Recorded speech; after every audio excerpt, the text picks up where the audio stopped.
우리는 카니발 크루즈 선상에서 18세 소녀가 자신의 의붓 오빠에게 살해당한 것으로 추정되는 사건에 대한 새로운 가슴 아픈 이야기를 전해드리고 있습니다. 안나 켐너의 아버지는 이제 딸의 시신이 발견된 날 자신이 목격한 충격적인 새로운 정보를 공개하고 있는 것으로 전해졌습니다. 켐너의 16세 의붓 남동생은 자신이 저질렀다고 추정되는 일로 수십 년을 감옥에서 보낼 수도 있습니다. 그는 안나가 사망한 것으로 추정되는 밤에 안나와 함께 방에 들어가는 것이 목격된 유일한 사람이었습니다. 그는 자유로운 신분으로 재판을 기다리고 있고 어떤 변론을 펼칠지도 쟁점입니다. 러앤크라임에서 사건을 다루고 있으며 저는 크리스 스튜어트입니다.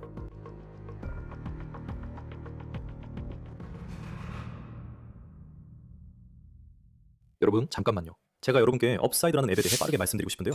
이 앱은 주유, 식료품, 테이크아웃 같은 일상적인 구매에서 현금 환급을 받을 수 있게 해줍니다. 여러분이 해야 할 일은 업사이드를 무료로 다운로드하고 10만 개가 넘는 제휴 매장 중 한 곳에서 혜택을 선택한 다음 평소처럼 카드로 결제하는 것뿐입니다. 구매를 인증하면 현금 환급을 받을 수 있습니다. 저는 주유나 테이크아웃 할 때 이 앱을 써요. 혜택을 검색하고 결제 후 적립금을 바로 은행 계좌로 이체합니다. 업사이드를 자주 사용하는 분들은 연평균 254달러를 환급받고 있습니다. 그래서 현금 환급을 받으려면 설명란의 링크를 클릭하거나 QR코드를 스캔하고 프로모션 코드 OTC를 사용하시면 첫 주유 시 갤런당 25센트의 추가 보너스를 받으실 수 있습니다.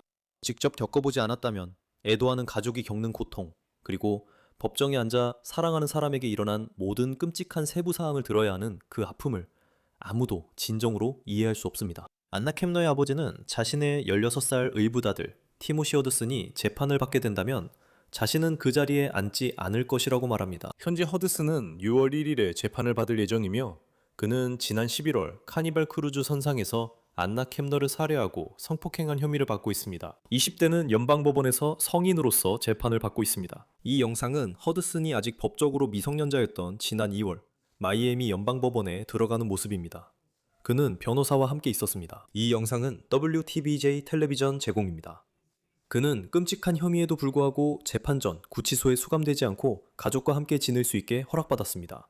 이제 크리스토퍼 켐너, 즉 안나의 아버지가 왜 그 재판에 가지 않겠다고 말하는지 곧 알아보겠습니다. 법정에 나오지 않을 것이라는 다른 사람에 대해서도 이야기하고 그 의미가 변호 측에 어떤 영향을 줄지 살펴보겠습니다.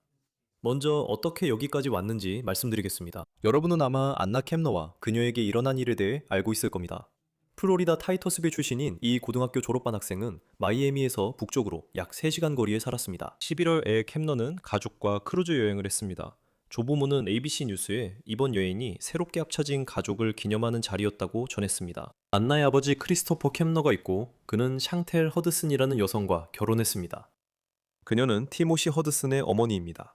크리스토퍼 켐너는 의붓 아들에 대해 강하게 언급했으며 이에 대해서는 곧 말씀드리겠습니다. 가족은 이 카니발 크루즈 선박에 탑승해 있었습니다.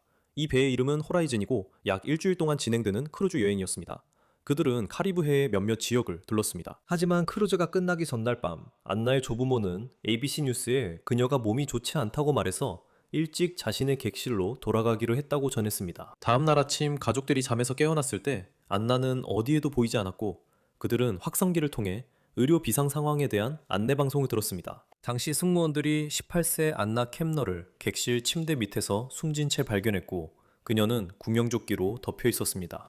지금 보시는 영상은 마이애미의 WSVN 소속 기자 셸던 폭스가 촬영한 것으로 켐너의 시신이 마이애미로 돌아온 배에서 옮겨지는 모습을 보여줍니다. 부검 결과 안나 켐너는 기계적 질식으로 사망한 것으로 밝혀졌습니다. 누군가가 그녀를 목조르기로 숨지게 한 것입니다. 그날 밤 안나와 그 방에 있던 유일한 다른 사람은 그녀의 의붓 형제 티모시 허드슨이었습니다. 안나의 부모는 두 사람이 같은 선실을 쓰도록 했다고 알려져 있는데 이것이 논란의 쟁점이 되어 왔습니다. 티모시의 친어머니이자 안나의 계모인 샹텔 허드슨이 관련된 별도의 양육권 소송에 따르면 샹텔 허드슨은 안나가 사망한 그날 밤 티모시에게 불면증과 ADHD 약을 주지 않았다고 말했습니다. 이 내용들이 티모시 변호에 미칠 영향은 아직 알 수 없습니다. 안나의 조부모는 ABC와의 인터뷰에서 티모시가 자신이 무슨 일이 있었는지 기억하지 못한다고 주장했다고 전했습니다. 그의 말에 따르면 그는 무슨 일이 있었는지 기억하지 못한다고 합니다. 하지만 이 사건의 혐의에 대해 우리가 알고 있는 것을 고려하면 그런 주장이 얼마나 강력한 변호가 될 수 있을지 의문이 듭니다. 이제 가족 간 역학이 연방 법원에서 사건 전개에 큰 영향을 미칠 것입니다. 그리고 크리스토퍼 켐너는 재판에 참석하지 않을 뿐만 아니라 그의 아내인 샨텔 허드슨도 참석하지 않을 것이라고 데일리 메일에 밝혔습니다. 그녀는 티모시 허드슨의 친어머니입니다. 이제 그녀의 아들은 1급 살인 혐의와 가중 성폭행 혐의로 기소되어 있습니다. 그리고 아나의 계모와 아나의 아버지가 증인으로 소환될 가능성도 있습니다. 크리스토퍼는 데일리 메일과의 인터뷰에서 자신이 딸의 시신을 선실에서 봤다고 말했습니다. 그곳은 승무원들이 그녀를 처음 발견한 것으로 알려진 곳이기도 합니다. 그는 그녀를 처음 본 사람들 중 한 명이었습니다. 다시 말하지만 그녀는 목이 졸려 숨진 뒤 침대 밑에 넣어져 구명조끼로 덮여 있었다고 합니다. 그는 맥박을 확인하고 침대 밑에서 그녀를 끌어냈다고 말했습니다. 나는 검시관이 오기 전 이미 딸이 죽었다는 걸 알았다. 그는 모든 증거를 듣고 직접 봤으며 그들은 필요한 걸 다 갖췄다. 고 말했다. 이 모든 것을 다시 떠올리기는 너무 고통스러울 것이다. 데일리 메일에 따르면 안나가 살해된 그날 밤 그녀의 이복 형제도 안나와 그녀의 의붓 형제 티모시 허드슨과 함께 방에 머물고 있었다고 합니다. 하지만 이복 형제는 안나의 시신이 선실에 있는 줄 모르고 잠들었고 다음날 아침 가족 아침 식사에 갔다고 합니다. 데일리 메일에 따르면 티모시 허드슨과 함께였으며 아무 일도 없었던 듯 보였습니다. 그리고 아침 식사에 안나가 나타나지 않자 사람들이 그녀를 찾기 시작했고 그때 이 끔찍한 사실을 알게 되었습니다. 이제 티모시의 변호에 대해 이야기하셨는데 그는 무슨 일이 일어났는지 전혀 모른다고 주장하고 있습니다. 우리가 듣기로 조부모님과 크리스토퍼 켐너가 ABC 뉴스 인터뷰에서 같은 말을 했고 크리스토퍼 켐너는 이전 인터뷰에서 의붓아들에게 강하게 말했습니다. 그는 지난달 데일리 메일 인터뷰에서 그가 오렌지 죄수복 입은 걸 보고 싶다고 말했다. 그리고 재판 전 쟁점 중 하나는 티모시가 삼촌과 함께 살고 있고 GPS 모니터를 착용하고 있지만 살인 혐의와 의붓 여동생에 대한 가중 성폭행 혐의를 받고 있음에도 불구하고 감옥에 있지 않아도 된다는 점입니다. 이제 그가 삼촌과 함께 살 수 있었던 조건들은 미성년자로 재판을 받을 때 적용됐던 것이지만 이제는 법적으로 성인으로 간주되기 때문에 상황이 달라졌습니다. 그리고 검사들은 그가 재판 전 구금 상태에 있어야 한다고 말합니다. 그들은 서류에서 그는 다른 사람들에게 위험하며 재판 전 구금되어야 한다고 썼습니다. 그리고 그들은 보장이 없다고 계속 말합니다. 어떠한 법원도 피고인이 다른 사람들에게 위험이 되지 않도록 막을 수 있는 조건이나 조건의 조합이 충분하다고 보장할 수 없다는 것입니다. 크리스토퍼 켐너는 데일리 메일 인터뷰에서 티모시가 딸 일에 사과하지 않았다고 밝혔습니다. 또한 그와 아내는 티모시가 삼촌과 살기 위해 떠난 지난해 12월 이후 티모시와 연락하지 않았다고 말했습니다. 그래서 티모시 허드슨은 자신의 어머니인 샹텔 허드슨과도 연락이 끊긴 상태입니다. 크리스토퍼는 티모시가 위험한 인물이며 구금되어야 한다고 말했습니다. 그래서 20대가 연방교도소에 수십 년 동안 수감될 수 있는 증거에 대해 우리가 알고 있는 것은 다음과 같습니다. 3월 열흘에 연방정부는 티모시 허드슨을 기소했습니다. 이 기소장은 최근에 공개되었으며 20대가 1급 살인 혐의와 가중 성폭행 혐의로 기소되었음을 보여줍니다. 기소장에는 허드슨이 고의적 불법적으로 살인을 저질렀거나 시도했다고 적혀 있습니다. 이는 고의적이고 의도적이며 악의적이고 사전에 계획된 AK의 살인을 의미합니다. 즉, 사전 숙고된 악의를 가지고 저질러진 것입니다. 즉, 그는 이를 미리 계획했다는 의미이며 검찰에 따르면 이것은 충동적으로 일어난 일이 아니라는 것입니다. 이제 두 번째 혐의는 가중 성적 학대입니다. 그리고 기소장에 따르면 허드슨은 고의적으로 AK에게 성행위를 하도록 했으며 AK에게 폭력을 사용하여 그렇게 했다고 명시되어 있습니다. 그를 성인으로 기소하고 성인으로 재판하기로 한 결정은 4월 10일에 공식적으로 확정되었습니다. 그리고 이 사건과 관련된 많은 문서들이 공개되어 검찰이 재판을 준비하면서 어떤 자료를 가지고 있는지 엿볼 수 있게 되었습니다. 또한 정부가 증거를 보유하고 있음을 알게 되었고 공개된 증거 게시 서류에 따르면 연방검찰이 변호인에게 증거를 전달한 것으로 나타났습니다. 부검, 사진, 엑스레이, 소견이 포함된 전체 검시관 보고서, 그리고 누군가의 휴대전화 데이터 추출본이 있습니다. 그리고 그것은 안나 아버지 크리스토퍼 켐너의 휴대전화로 보입니다. 또한 마이애미데이드 보안관실에서 촬영한 바디캠 영상 4개와 이 사건에 배정된 FBI 특별요원이 작성한 타임라인도 사용될 예정입니다. 당국은 또한 3D 범죄 현장 재구성 기술을 사용해 켐너의 시신이 그 선실에서 어떻게 발견됐는지 보여주었다고 전해집니다. 티모시 허드슨은 6월 1일에 재판을 받을 예정입니다. 이 사건에 대해 전 판비치 카운티 검사 데이브 에렌버그와 이야기합니다. 로앤크라임에 함께 해주셔서 감사합니다. 저는 크리스 스튜어트입니다. 저도 알지만 재판 연기 신청이 나올 수 있잖아요. 그런데 달력만 보면 티모시 허드슨 재판 날짜가 실제로 그날이 될지 결정하는 요소는 뭔가요? 글쎄요, 그가 신속 재판을 요구했는지에 달려 있습니다. 그리고 현재로서는 그는 신속한 재판을 받을 권리를 포기하지 않았습니다. 그래서 그들은 강하게 밀어붙여서 검사들에게 6월 1일에 재판을 진행하라고 요구할 수도 있습니다. 하지만 저는 언젠가는 지연될 거라고 생각합니다. 이런 일들은 종종 그렇거든요. 그러니까 아시다시피 이런 2, 3주짜리 재판 기간이 정해져 있습니다. 그리고 6월 1일 그 기간의 시작입니다. 여기서는 2주짜리 재판 기간인 걸로 알고 있습니다. 하지만 이런 주목도가 높은 사건은요, 배심원 확인 등 철저한 준비가 필요해 어느 정도 지연될 수 있겠다고 생각합니다. 크리스토퍼 켐너, 그러니까 안나 켐너의 아버지인데 부모라면 어떤 심정일지 상상도 할 수 없습니다. 그러니까 이분들은 그냥 크루즈 여행을 가고 사적인 삶을 살던 사람들이었잖아요. 그리고 이제는 모두가 당신의 딸이 이 크루즈에서 살해당했다는 이야기를 하고 있잖아요.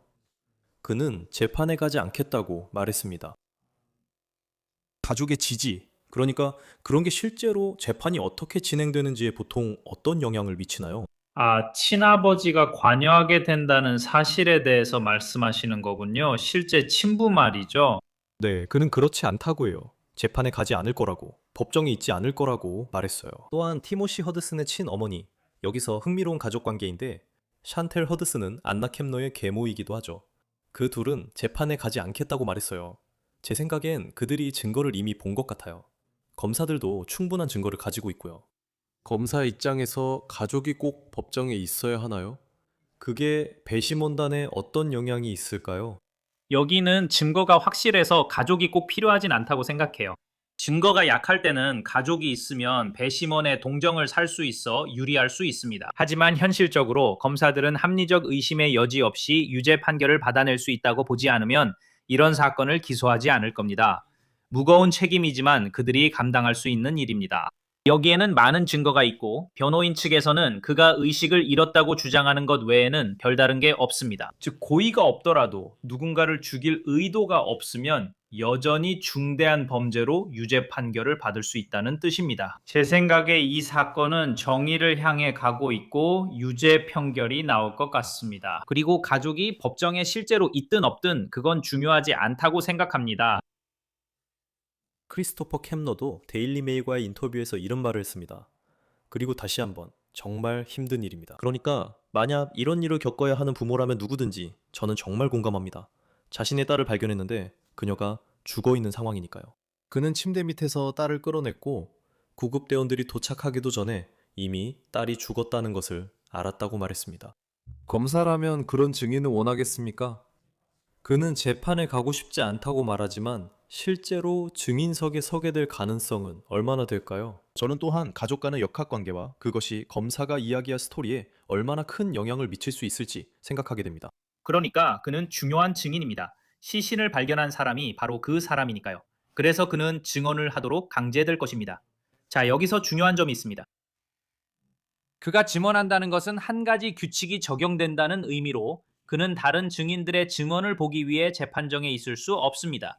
이는 그의 증언에 영향을 줄 수 있기 때문입니다. 그래서 그가 이 사건의 중요한 증인이라는 사실은 그가 동정심 때문에 그 자리에 있어야 하느냐의 문제가 아니라는 뜻입니다. 이것은 그가 다른 사람들이 증언하는 동안 법정에 있을 수 있는지조차 허용되는지에 대한 문제입니다. 이것은 균형의 문제입니다. 그가 그 자리에 있고 싶어 한다면 그는 이 사건의 유족이기 때문입니다. 그는 피해자의 가족이지만 동시에 중요한 증인이기도 합니다. 하지만 이제 그는 다른 증언을 보고 싶어 하지 않기 때문에 상황이 덜 복잡해졌습니다. 제 말은 모든 사람이 각자의 방식으로 슬퍼하니까 누구를 탓할 수는 없다는 겁니다. 그리고 가족이 이런 일을 다시 지켜봐야 하고 그 모든 트라우마를 다시 겪어야 한다는 건 정말 힘든 일일 겁니다. 그래서 저는 그의 뜻을 존중합니다. 의무인 측에 대해서는 우리가 이전에 논의했듯이 공식적으로 티모시 허드슨의 변호 전략은 아직 알 수 없습니다. 조부모님이 ABC 뉴스 인터뷰에서 티모시 허드슨이 기억이 없고 정신을 잃었다고 말했다고 합니다.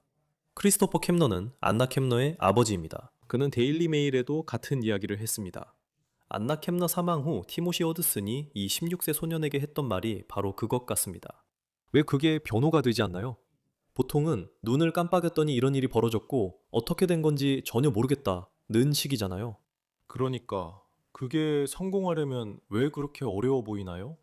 네, 맞아요. 하지만 그들은 1급 살인의 요소 중 하나를 제거하려고 하는 거예요. 그리고 만약 그들이 그 고의, 즉 의도적 요소를 없앨 수 있다면 그는 1급 살인죄로 유죄 판결을 받지 않아 종신형을 피할 수 있습니다. 그는 자신의 행동을 통제하지 못했다고 말할 거예요. 구체적인 의도가 없었다는 거죠. 알겠어요. 그리고 그건 정말로 무죄 판결로 이어질 수도 있습니다. 그것으로 유죄 판결을 받으려면 계획적인 범행을 보여줘야 합니다. 그리고 사전에 형성된 악의라고 불리는 것을 입증해야 합니다. 그래서 그들이 이런 충동적 행동이나 기억 상실 이야기를 이용해서 2급 살인이나 과실치사로 낮추려고 하는 겁니다. 그건 훨씬 더 가벼운 죄죠. 그가 안나를 죽였다는 증거가 명확해 아니라고 주장하는 건 어리석다고 생각합니다. 이런 전략이 현명하다고 봅니다. 다른 어떤 미스터리한 진짜 범인이 한 일이라고 주장하는 건 의미가 없죠. 그래서 그들은 현명하게 행동하면서 더 가벼운 죄로 낮추려고 하는 겁니다. 만약 변호인 측이 그런 전략을 쓴다면, 그리고 그들이 그를 배심원들에게 동정심을 불러일으키는 인물로 보여줄 수 있다면, 이건 단지 16살 소년일 뿐이라고, 그는 정신을 잃었고 무슨 일이 일어났는지 전혀 몰랐다고 주장할 수 있을 겁니다. 검사로서 그런 주장에 어떻게 대응하시겠습니까? 글쎄요, 변호인 측이 그가 당시 미성년자였다는 점을 강조할 거라는 건 분명합니다. 변호인 측은 이 불쌍한 16세 아이를 성인으로 재판에 넘기는 건 정부가 지나치게 개입하는 것이라고 말할 겁니다. 그리고 그를 마치 메넨데즈 형제의 스웨터나 니콜라스 크루즈가 썼던 큰 안경 같은 걸 씌워서 더 어려 보이게 만들려고 할 겁니다. 그건 분명히 일어날 거라고 생각해요. 이제 검사로서 저는 증거에 집중하고 또 피해자 역시 어린 소녀였고 이런 식으로 목숨을 잃어서는 안 됐다는 사실에 주목합니다. 그리고 이것이 단순히 그가 정신을 잃었던 상황이 아니라 사전 계획이 있었고 어느 정도 준비가 있었다는 점을 보여줍니다. 시신을 숨기거나 거짓말을 하면서 책임이나 체포를 피하려는 시도가 있었다는 점도 드러납니다. 그가 이전에 안나에게 부적절하게 굴었다는 점을 보여주고 싶으신 거죠. 기억하세요. 안나의 전 남자친구가 맞아, 그 의붓 형제가 그때 안나에게 작업 걸었어 라고 했죠. 이런 점이 배심원들에게 영향을 줄 수 있습니다. 그리고 또 다른 부분도 있는데, 이 부분은 조심스럽게 말씀드리고 싶지만 그가 직면한 혐의 중 하나이기도 합니다. 만약 변호인 측에서 정당방위 주장이나 그와 비슷한 주장을 펼치고자 한다면 말이죠. 그런 주장이 있는지는 모르겠지만 만약 그렇다면 그가 그런 혐의를 받고 있고 그녀가 성적 학대를 당했다는 증거도 있다는 점이 있습니다. 그런 점이 변호인 측이 정당방위 주장을 펼치려고 할 때 어떤 영향을 미칠까요? 만약 그런 증거까지 있다면 그 주장이 성공적으로 받아들여질 수 있을지 의문이 듭니다. 이 점이 매우 중요한 이유는 중범죄, 살인 혐의의 근거가 되기 때문입니다. 여기서 그를 살인죄로 유죄 판결할 수 있는 여러 가지 방법이 있다는 점을 기억하세요. 그리고 만약 살인이 다른 중대한 범죄, 예를 들어 가중 성적 학대 같은 범죄를 저지르는 도중에 일어났다면 그는 두 가지 모두에 대해 처벌을 받게 됩니다. 그래서 그 점이 중요한 겁니다. 그가 성적 학대를 저질렀음을 입증하고 책임을 묻는 것뿐 아니라 이를 살인 사건과 연결하는 것도 중요합니다. 그가 그녀를 죽일 의도가 없어도 살인죄로 유죄 판결을 받을 수 있습니다. 게다가 그가 그녀를 선폭행했다는 사실만 보여줘도 변호인 측이 만들려고 하는 모든 호의적인 분위기가 사라질 겁니다. 그가 단순히 의학적 문제로 의식을 잃은 젊은 남성, 소년이었다는 이유로 생기는 모든 호의도요. 그런 점은 불쌍한 안나를 상대로 가중 성적 학대를 저질렀다고 믿는 배심원들에게는 통하지 않을 겁니다.